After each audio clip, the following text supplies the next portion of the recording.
Well, well, well. If it isn't the latest episode of As the World Turns, and this time we've got a juicy political scandal hotter than your Aunt Edna's chili at the family reunion. Yes, folks, it seems that the U.S. House of Representatives is bruised and bickering over a hot topic: the looming government shutdown. I mean, can someone please point me to the bright side of negotiating while holding their breath?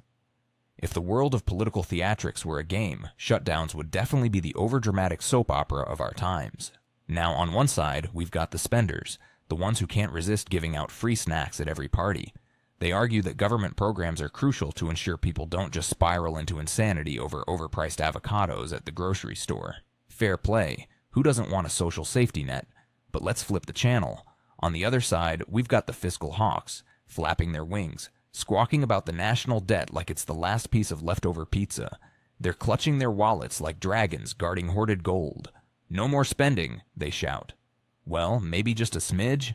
So, here's the big poofy feather at the center of this squawking match. While both sides shout about responsible budgeting, the reality is they're fossilizing their own integrity in the process. Remember when they promised us bipartisan unity? Yeah, that rocky road vanished faster than my patience at a bad airport. They'll pull together when it's time to fund their pet projects or fly first class to a conference in Hawaii. But for the everyday Joe, that's more of a thanks for contributing to our great nation pat on the back while they ignore your cries for help. And speaking of hypocrisy, let's talk brands. You ever notice how politicians are a lot like fast food chains? They'll smile at you with the promise of a better life, but just as soon as your back is turned, they're slapping you with extra charges. Come on, these guys are out here saying, "Look at me, I care," while padding their bank accounts. If only we could order a side of accountability to go with that fast policy change. Here's a fun thought.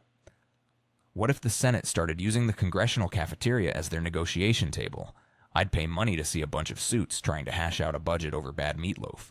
Let's get serious about the deficit. But first, who's going to finish this casserole? Now here's where I need to drop a question that makes you tap into that fine feather of curiosity and hit the comment section. Are these political showdowns more about protecting citizens or about putting on a flashy show for the donors and lobbyists in the back row?